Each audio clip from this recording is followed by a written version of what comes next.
Bonjour à tous, c'est Plein-Champ et aujourd'hui je vais vous parler de la pièce Un jardin de silence, mise en scène par Thomas Joly avec Raphaël Lanadière en tant que chanteuse, en tant que performeuse sur Barbara, accompagnée de Babix. J'avais présenté ce spectacle dans les 10 pièces que je vous conseillais pour la saison 2019-2020, donc est-ce que ça valait le coup? La poésie est aussi une affaire de rock, de hip-hop, de tango. C'est moi que je suis la Joconde, je suis connue par le monde. Au Louvre où la foule abonde, pour me voir on fait la ronde. Et moi faut que je me morfonde, la Joconde, la Joconde.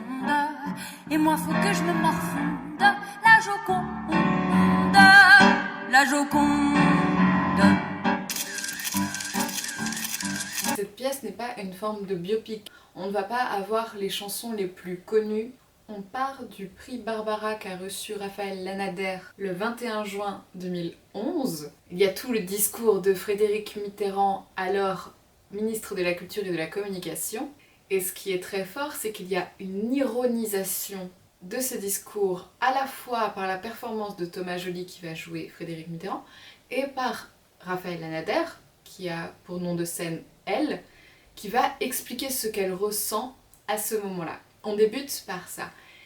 Et ce qui était génial, c'est qu'à 2 places sur ma droite, il y avait Françoise Nyssen. Françoise Nyssen qui était la ministre de la Culture encore l'année dernière. Donc l'ironisation autour de tout ça m'a énormément marquée, c'était excessivement drôle. Avec ce discours et les pensées de Raphaël Lanadière, on commence directement par de la polyphonie.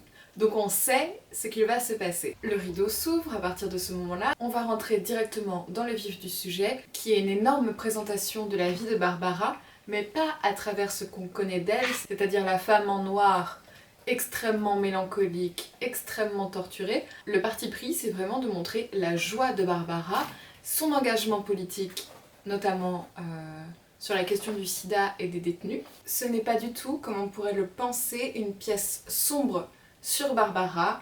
Elle n'est absolument pas mélancolique, elle n'est absolument pas tragique, elle est remplie d'humour avec des chansons paillardes, avec des chansons presque à boire en fait, des chansons très populaires. Et on a même une référence à Aya Nakamura dans la pièce. En matière de costume, Raphaël Lanadière reste très très proche de l'esprit Barbara, avec ses grandes lunettes, son grand manteau, cette robe noire avec de la dentelle. Thomas Joly va jouer à la fois le ministre et le journaliste, donc va avoir des costumes assez élégants, avec des paillettes évidemment. Et Babix va jouer du piano tout au long de la pièce pour accompagner Raphaël Lanadière et jouer Gainsbourg. Parce qu'il y a ma chanson préférée de Gainsbourg dedans, qui est une chanson je crois d'Aznavour, qui s'appelle Parce que.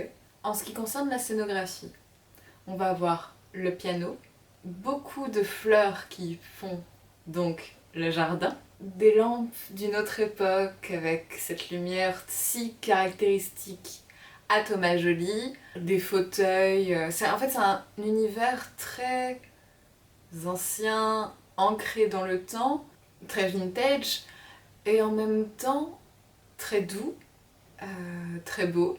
Ça va former un intérieur. Et en fait, comme dans la pièce Gainsbourg.bar qui était au studio théâtre de la Comédie Française sur Gainsbourg, on va avoir de la même manière une alternance entre des chansons et des passages d'interview qui sont quand même assez reliés, assez drôles. Et on se rend compte dans ce spectacle que Thomas Joly chante extrêmement bien. Chaque endroit de la scène va avoir une esthétique assez incroyable. Je regarde mes notes et je vois que la chose que j'ai notée en sortant, c'est une Barbara vivante. Donc, et je crois que oui, ça résume bien ce spectacle. On la sort, en fait c'est dépoussiérer Barbara et vraiment montrer toutes ses facettes.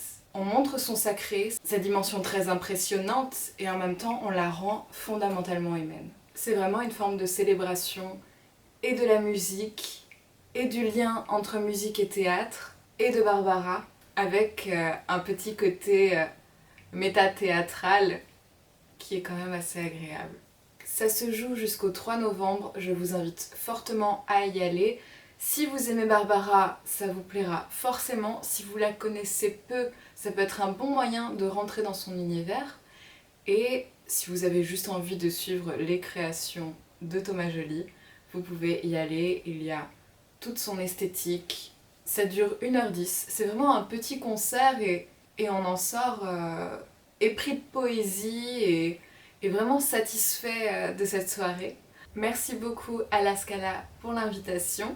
Dans les prochains jours sortira une interview de Thomas Joly sur ma chaîne. Donc si cette vidéo vous a plu, vous pouvez la liker, la commenter, la partager. Et moi je vous dis à bientôt pour une nouvelle vidéo sur le théâtre.